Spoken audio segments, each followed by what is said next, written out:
నమస్తే ఓం గం గణపతయే నమః స్వర్ణలక్ష్మి నమస్తే అస్తు పరబ్రహ్మ స్వరూపిణి రాజ్యం దేహి ధనం దేహి సర్వకామాంచ దేహి మే.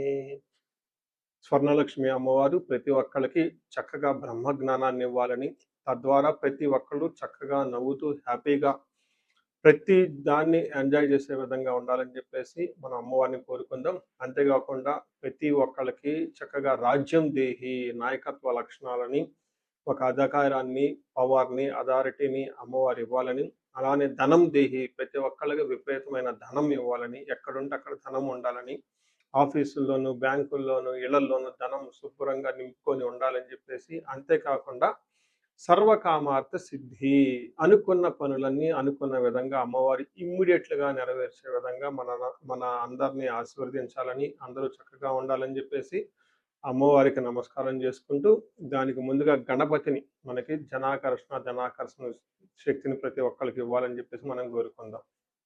ఈరోజు టాపిక్ మనం చూసుకుంటే గురువు మారుతూ ఉన్నారు. ఎప్పుడు మారుతూ ఉన్నారు? జూన్ 2వ తారీఖున గురువు మారుతూ ఉన్నారు. అయితే ఏంటి? నాకు లాభం ఏంటి? గురువు మారితే ఏంటి? దానివల్ల నేను నాకు అసలు ఏంటి అని మనం ప్రతి ఒక్కళ్ళు ఆలోచించుకుంటూ ఉంటాం. గురువు వచ్చేటప్పటికి 5 రకాల, 6 రకాల ముఖ్యమైన పనులు చేస్తూ ఉంటారు. గురువు చాలా రకాల పనులు చేస్తుంటారు. ముఖ్యమైనవి మన ఇండివిడ్యువల్ లైఫ్‌లో మనకు ప్రభావం చూపించేది ఫస్ట్ వచ్చేటప్పటికి ధనం. ధన సంపాదనలో ఐశ్వర్యం కావాలంటే గురువు యొక్క అనుగ్రహం మనకుండాలి. రెండోది సంతానం. పిల్లలు చక్కగా ఉండాలి, వాళ్ళు చదువుకోవాలంటే గురువు యొక్క అనుగ్రహం మనకుండాలి. తర్వాత మనకి జ్ఞానం. అద్భుతమైన జ్ఞానం మనకు ఉండాలి. ఓకే. మనం చేసేది మంచినా, చెడునా దాని గురించి లోతైన అవగాహన ఉండాలి. మనం చదువుకున్న జ్ఞానం మనకు ఉపయోగపడాలంటే గురువు యొక్క కృప మనకుండాలి. అంతేకాకుండా ధర్మచింతన.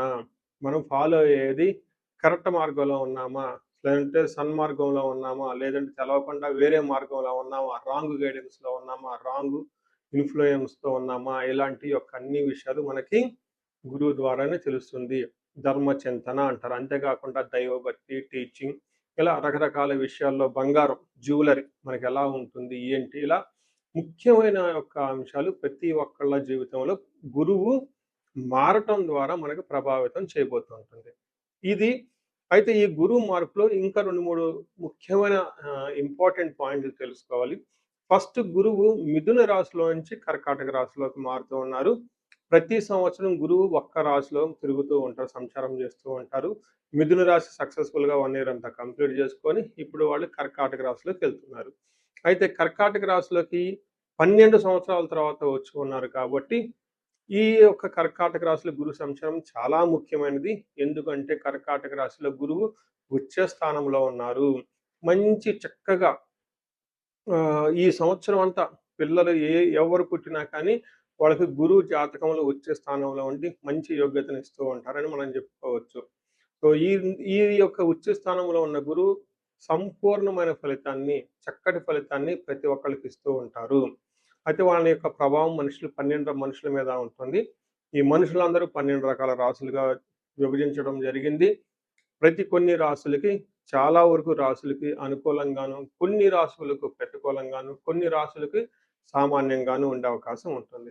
ఇప్పుడు మనం గురువు ప్రతి ఒక్కళ్ళ రాసులకి మేష నుంచి మీన వరకు ఎలాంటి ఫలితాన్ని ఇస్తూ ఉంటారు?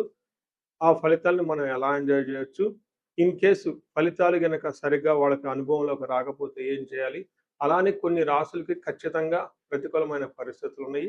ఎలాంటి ప్రతికూలమైన పరిస్థితులున్నాయి?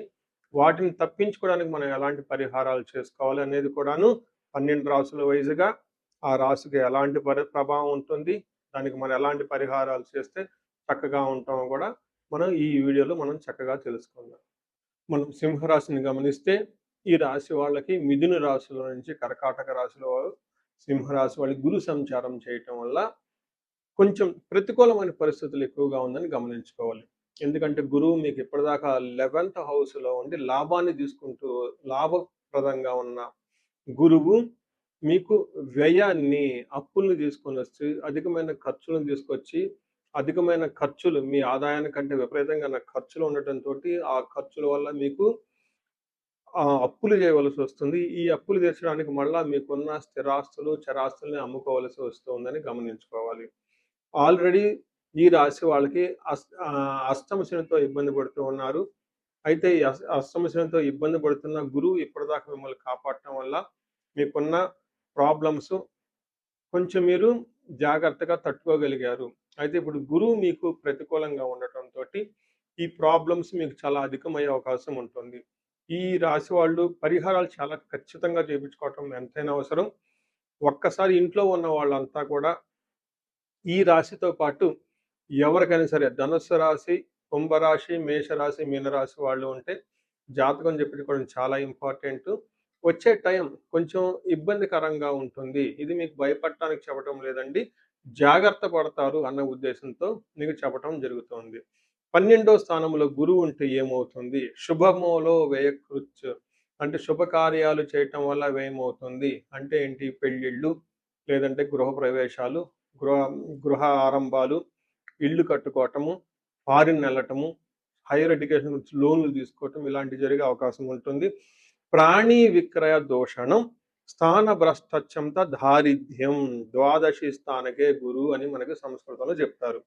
అంటే మీకు బాగా ఉపయోగపడే పశువులను కానివ్వండి, బాగా ఉపయోగపడే ల్యాండ్ కానివ్వండి, బాగా చక్కగా ఉన్న బిజినెస్ లాంటివి మీరు అమ్ముకోవలసి వస్తుంది. లేదంటే ఒంటి మీద ఉన్న బంగారం లాంటి అమ్ముకోవలసి వస్తుంది. ఎందుకు అని అడిగితే శుభకార్యాలు చేస్తారు. ఆ శుభకార్యాలు చేయడానికి కావాల్సిన ధనం మీకు ఉండకపోవటంతో అప్పులు చేస్తారు. ఈ అప్పులు చేయటానికి మళ్ళీ అవి మీకు భారం అవుతాయనే ఉద్దేశంతో వీటిని అమ్ముకోవాల్సి వస్తుంది. తద్వారా దూషించబడతారని గమనించాలి.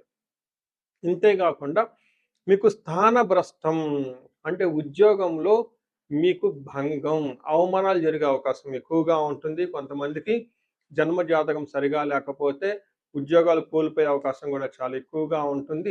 దారిద్ర్యము, అక్కడ మీకు అభివృద్ధి అనేది జరగకుండా మిమ్మల్ని బంధించబడినటువంటి పరిస్థితి ఉంటుంది. కాబట్టి చాలా జాగ్రత్తగా ఈ రాశి వాళ్ళు చాలా ప్లానుడ్గా ఉండాలి. వీలైనంత ఎక్కువ టైము ఆధ్యాత్మికంగా గడపటము, తర్వాత భక్తికి సంబంధించిన పుస్తకాలు, గుడులు, తర్వాత ఆశ్రమాలు తిరగటం ఇవన్నీ చేస్తూ ఉండాలని గమనించాలి. అయితే కొంతలో కొంత బెనిఫిట్ ఏంటంటే మీకు దీర్ఘకాలికంగా ఉన్న సమస్యల అనారోగ్య సమస్యల నుంచి బయటపడతారు. తర్వాత ఎవరైతే బాగా చదువుకోవాలి అనుకుంటున్నారో వాళ్ళకి చదువు బాగా వస్తుంది. తర్వాత కంఫర్టబుల్గా చక్కగా లగ్జరీగా ఉండే అవకాశం కూడా చాలా ఉంటుంది. కార్లు ఇలాంటివి అయితే ఖచ్చితంగా కొంటారు. అయితే ఈ విషయంలో కొంచెం గమనించుకొని ఒక్కసారి ఎవరైనా కనుక ప్రాబ్లం అనిపిస్తే ఇండివిడ్యువల్ జాతకంగా మీరు ఒకసారి చూపించుకోవటం చాలా చాలా ముఖ్యం. ఈ రాశి వాళ్ళు పర్టికులర్గా చూపించుకోవడం చాలా చాలా అవసరం. సో చూశారు కదా, గురువు ఈ రాశి వాళ్ళకి ఎలాంటి అనుకూల ప్రతికూలాలు తీసుకొని వస్తున్నారు, ఫలితాలు తీసుకొని వస్తున్నారు, అనుభవంలోకి రాబోతున్నాయో ఈ జూన్ నుంచి 2027 జూన్ వరకు, 2026 జూన్ నుంచి 2027 జూన్ వరకు ఎలాంటి ఫలితాలు ఉన్నారో మనం తెలుసుకుందాం. అయితే గురువు యొక్క అనుకూల ప్రభావం మన మీద ఉండటానికి మనం కొన్ని రకాల పరిహారాలను ఖచ్చితంగా చేసుకోవాల్సి ఉంటుంది. ఒకటి, గురువుకి సంపూర్ణ శాంతి పూజలు చేసుకోవాలి. సంపూర్ణ శాంతి పూజలు అంటే ఏంటి? చాలా మందికి అవగాహన ఉండదు. గురు గ్రహానికి మన శాస్త్రాల్లో, గ్రంథాల్లో ఏదైనా గనక ఒక గ్రహం మనకి సరిగా అనుకూలించకపోతే ఆ యొక్క గ్రహం యొక్క మనం ప్రతికూల పరిస్థితుల నుంచి అనుకూలంగా మార్చుకునే ప్రక్రియ ఉంటుంది. దీనికి పరిహారాలు అంటారు. మనకి శాస్త్రాలు ఏ విధంగా చెప్పారంటే గురువుకి జప సంఖ్య 16,000 సార్లు చేయాల్సి ఉంటుంది. అది దేవత, ప్రతిది దేవత, ఇంకొక 3,000, 2,000 సార్లు చేయాల్సి ఉంటుంది. సుమారుగా గురుగ్రహానికి ఇటు అటుగా ఒక 20,000 సార్లు జపం చేయాల్సి ఉంటుంది. అలానే గురుగ్రహానికి తర్పణం చేయాల్సి ఉంటుంది. గురుగ్రహానికి దానం చేయవలసి ఉంటుంది. గురుగ్రహానికి హోమం చేయవలసి ఉంటుంది. ఇలా ఈ 4 రకాల ప్రక్రియలను ఎవరైతే చేస్తారో గురుగ్రహ సంపూర్ణ శాంతి పూజలు అంటారు. అయితే ఇండివిజువల్గా వాళ్ళు చేసుకోవటం కష్టం కాబట్టి సద్బ్రాహ్మణుల్ని, దేవాలయాలు ఉన్న పండితుల్ని, లేకుంటే గురువు యొక్క మంత్రాన్ని తీసుకొని వాళ్ళు కొన్ని లక్షల సార్లు, వేల సార్లు ఉపాసన చేసి చక్కగా సాధన చేసిన వాళ్ళ దగ్గరికి వెళితే ఆ మంత్రం వాళ్ళ ద్వారా సిద్ధించి గురువు యొక్క అనుకూలం మీకు అనుకూలంగా ఉంటుంది. ఇది కాకుండా గురువుకి సంబంధించిన దేవాలయాలు ఉంటే మేధా దక్షిణామూర్తి కానివ్వండి, లేదంటే హయగ్రీవ సంబంధించిన దేవాలయాలు చక్కగా విజిట్ చేయటం చాలా మంచిది. ఇంకా ముఖ్యంగా గురు గ్రహం యొక్క శాంతికి మీరు ఆశ్రమాలు చక్కగా విజిట్ చేయొచ్చు. భగవద్గీత, పురాణాలు, వేదాలు వేదాంతాలు ఇలా యాన్షియంట్ స్క్రిప్చర్స్ పురాతనమైన గ్రంథాలను తెలుసుకొని అర్థం చేసుకుంటే చాలా బాగుంటుంది.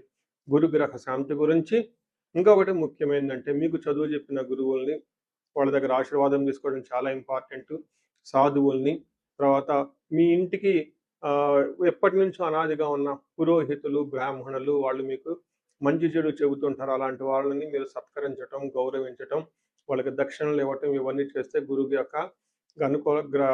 గ్రహం యొక్క అనుకూలం మీకు అనుకూలంగా ఉంటుంది. అంతేకాకుండా గురువు యొక్క అనుకూలమైన పరిస్థితులకి మీరు గురువులకి సంబంధించిన దత్త చరిత్ర చదువుకోవటం ఇంకా చాలా బాగుంటుంది. ఇంకా మీరు ఆశ్రమాలలో కనుక కొన్ని రోజులు కనుక టైం స్పెండ్ చేయగలిగితే అక్కడ యోగా చేయటం, మెడిటేషన్ చేయటం ఇవన్నీ చేస్తూ ఉంటే గురు గ్రహం యొక్క బలం పెరిగి ఇప్పటిదాకా మనం చెప్పుకున్న పరిస్థితుల్ని చక్కగా ఇంకా మంచి అద్భుతమైన రిజల్ట్ వచ్చే అవకాశం ఉంటుంది. ఇన్ కేసు ప్రతికూలమైన పరిస్థితులు ఉన్నా కానీ ఆ ప్రతికూలమైన పరిస్థితులను అధిగమించి చక్కగా లైఫ్ అంతా ముందుకెళ్ళటానికి అంత అవకాశం ఉంటుంది. ఈ సంవత్సరం ఈ గురువు యొక్క కర్కాటక రాశిలో ఉన్నంత వరకు 12 రాశుల వారికి చక్కగా అష్టైశ్వర్యాలు కలగాలని, భోగభాగ్యాలు కలగాలని చెప్పేసి చక్కగా ఉండాలని చెప్పేసి నేను కోరుకుంటున్నాను. నమస్తే.